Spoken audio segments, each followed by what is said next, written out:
want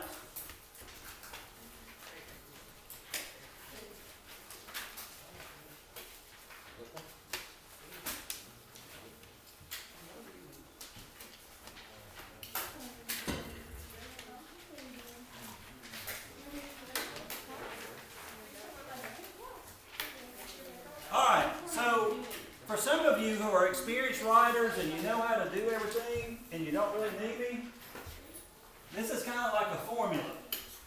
Every thesis that you'll ever write has to have a couple of things. Every thesis must have a subject and an opinion.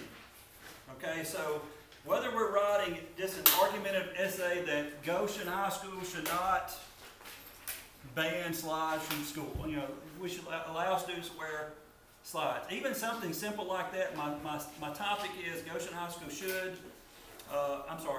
my topic is slides, we need to wear slides, but my opinion is we should be allowed to do that. So even in this thing right here, this is for literature. You can do this for poems, you can do this for short stories, you can do this for a book, you can do this for nonfiction. So the one thing we used to teach in AP 11 and AP 12th grade is this works for anything and everything you're going to need in college, especially when it comes to the literature that you've got to take. So what does TAG stand for? Does anybody know? Does anybody remember? Title, author, genre. Title, author, genre. See, something stuck in 7th grade. Thank you. Title, author, genre. The big question is, does anybody remember? The big argument. What was his argument? And the little questions are your two what? Indirect. Devices. All right, so let me show you how to write a thesis for America Needs Its Nerds. You with me? All right, so let's do tag. Now, you always want to start this with a prepositional phrase in his article. America needs its nerds, comma, end quote. This is why I've been trying to get y'all to understand what do I do with titles, because you're about to write about titles. When we do research, you're going to write about titles. When we continuously read and write, you're going to refer to what you're doing. So, tag is not always in order. Here's my title. Here's my genre. Here's my author. Who wrote it? Leonid Friedman. So in his article, America Needs Its Nerds, Leonid Friedman argues, because what did he just do? He argued that America needs to pay attention to our values of education, of our values of seeking knowledge. Was it about going to college? No. This was just about man's general pursuit of knowledge.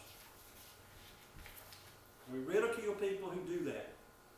All right, so that's what his argument is. In his article, America Needs Its Nerds, Leonid Friedman argues. Now, if you don't like the word argues, you can say contends, he suggests, he, whatever synonym you want to come up with. What's he doing? But to make it easy for everybody, he's arguing. Are y'all okay? All right, so what is he arguing? He argues that American society's values, never mind. Now this is a draft, if you mess up, that's okay. That American society no longer values people who seek knowledge.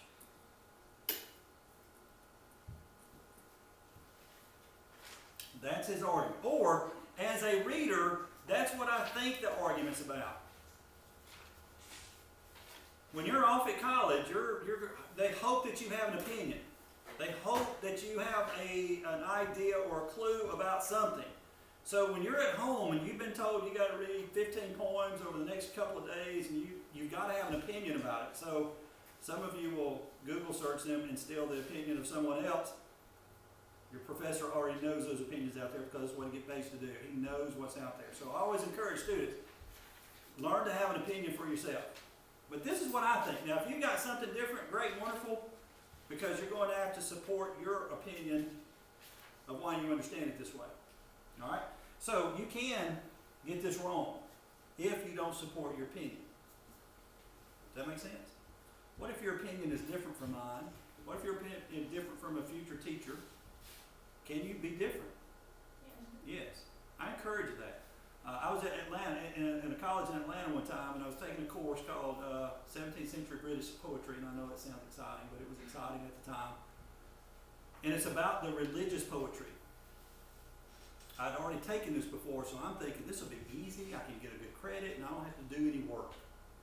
And I'm going to write about this poem that I think means something. Well, the professor and the other 11 goons in the class thought it was about something else.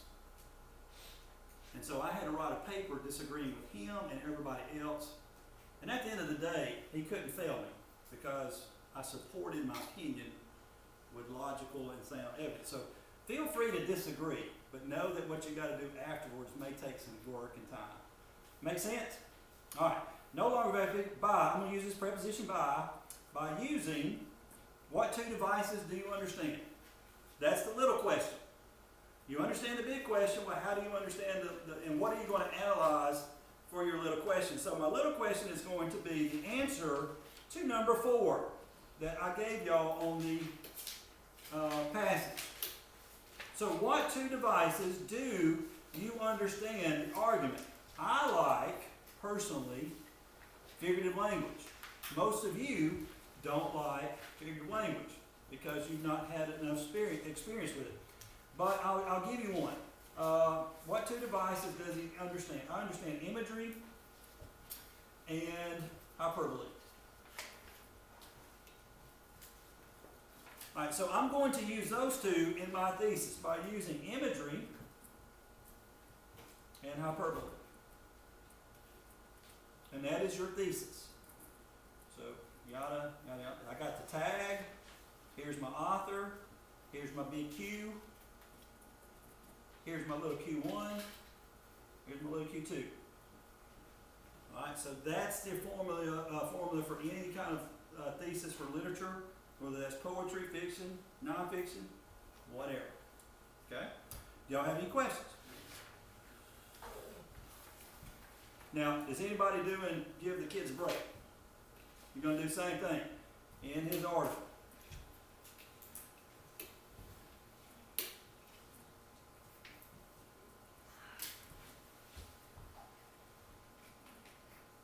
Make sure you capitalize what needs to be capitalized. Make sure you punctuate that in quotation marks. What's his name? Steve Russian? All right, so here's my tag.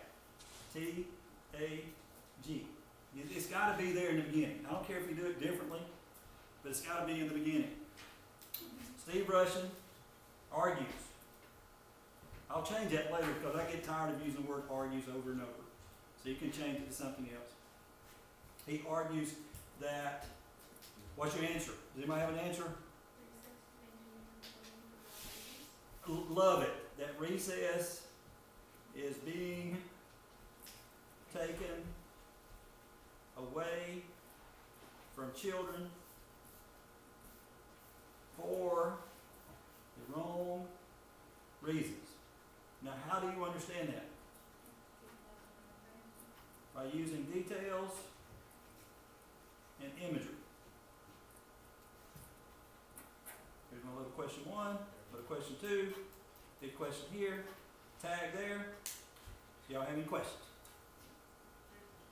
Did y'all know that a paper without a thesis is not a paper at all? It's just a bunch of words. So make sure that you understand the importance of writing a thesis. And it is week 6, and I apologize. We should have been doing this a long time ago, but we're going to focus more on this to the end of school and all of our writing. So make sure you understand that you got to have a thesis. What's the thesis do? It guides your paper. So what did I just put? What was my first detail right here? I'm sorry, what was my first device? What's my first device? So what's your first paragraph going to be about? That first thing you put.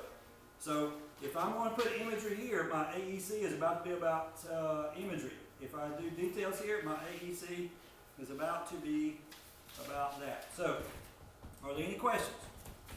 I've got to hurry, right? Because we're running out of time. All right, so AEC. This is a how to write body paragraph. How long is paragraph got to be? There is no answer for my class. It's got to be long enough to get the job done. It's got to do the job. It's got to do a good job. So